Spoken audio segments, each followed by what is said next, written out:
substitute to House Bill 4294 at this time.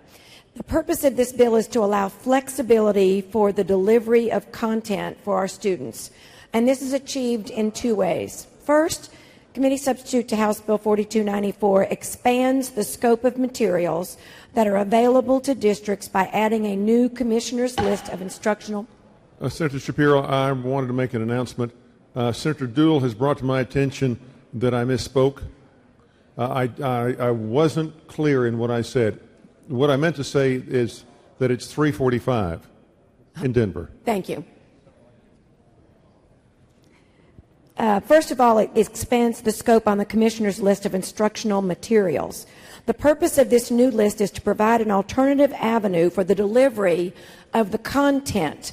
The Commissioner's list will be reviewed by experts both in the subject area of the materials and experts in educational technology. These materials must, and I'd like to emphasize the word must, cover the current TEKS that are approved by the SBOE. They must include training for teachers, and they must include evidence of an alignment with the current research on the subject. The key to this new list is that the list and the materials can be revised as research on the subject area changes to ensure that our students have the most updated materials, i.e., Pluto is no longer a planet. Submission to the Commissioner's list must follow the same ethics and the same penalty guidelines as the publishers submitting to the SBOE for review. The second way that this bill allows flexibility is to tell the districts that they can use their funds, whether it's for traditional textbooks or a different delivery mechanism.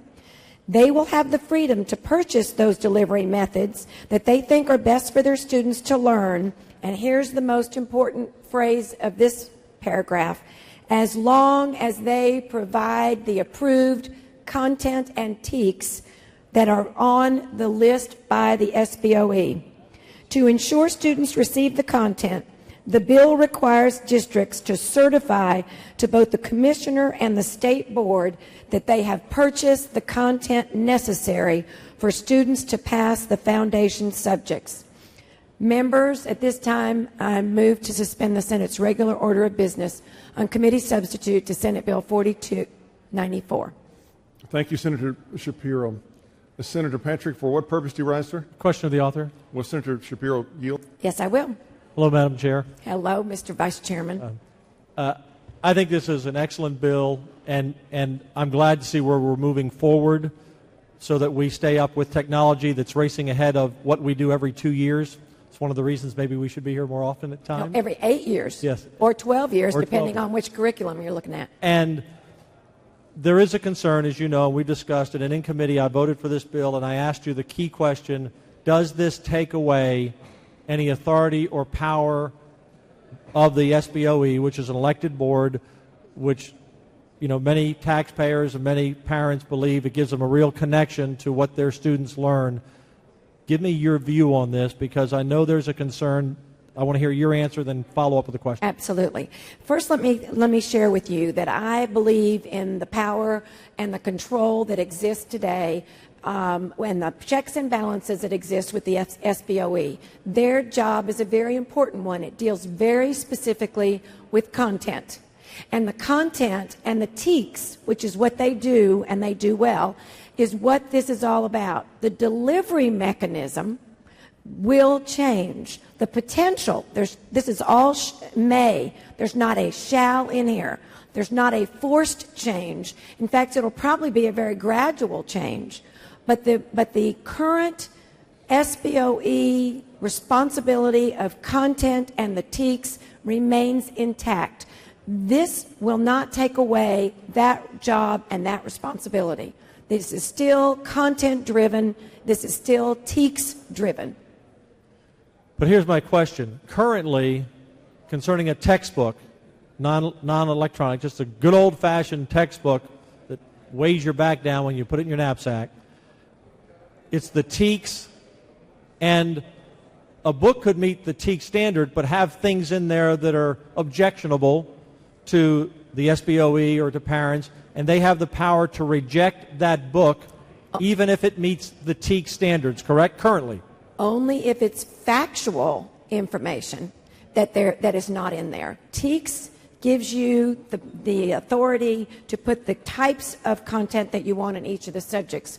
But you cannot have, the SBOE cannot say that book is objectionable because of this. It can be objectionable because of factual errors, or it can be objectionable because it's got so many errors in it that are other than factual errors, but other errors. But they do have the opportunity to reject. Right. Under this bill and the electronic textbooks, they do not have the power to reject an electronic textbook from the commissioner's list, correct? That's what this is the commissioner's list. That's correct. But the commissioner's list still includes all of those things that they have already included in their content on the conforming list or the non-conforming list. They've already made that decision. This is no different. But just for clarity, currently they can reject a textbook, but under this bill they will not be able to reject an electronic textbook on the commissioner's list. That's correct. Okay, and that is the concern, I believe, of the members who have contacted you, contacted me, and members and the parents. And I'm going to support the bill and vote for the bill, but that part of the bill greatly concerns me because I think as we move forward rapidly, we could see a major shift to electronic textbooks, which is, again, I'm fine with the technology, but as we do that, the SBOE then is not in a position to reject those books, and I think we have a great commissioner today, and I have confidence in that commissioner. I don't know who the future commissioners will be and what they will put on that list, and this bill then takes away the power of the elected State Board of Education and the parents to reject those textbooks that even meeting some TEAC standards may be objectionable to them, and there is a clear change in that in this bill. That's correct. Thank you. Mr. President, could I request that our remarks be written in the journal? Members, you've heard the motion by Senator Patrick. Is there objection? Is there objection from any member? The President hears no objection, and the exchange between... Can I just express one more very quick thought? Yes. I want to make sure that you understand, Senator Patrick, these textbooks will still be in the classroom. Every classroom will have a set of textbooks. Yes. Every classroom. There's not going to be no textbooks. So I think it's important to know that those textbooks are in the classroom and they can certainly be utilized.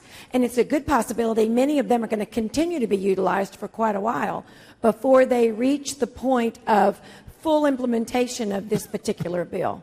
And I am aware, and I know you and I have worked together this session to make sure on many occasions, on many pieces of legislation, that the SBOE and its authority is protected.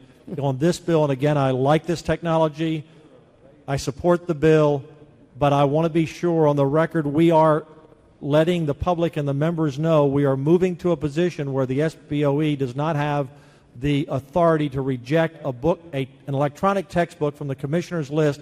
I think that's a quantum step forward, and I just want to be sure we know what we're doing, and again, support the bill. That's the only part that concerns me, and I would like to have addressed that, but I think our comments on the record Thank you. are sufficient. Okay. Thank you.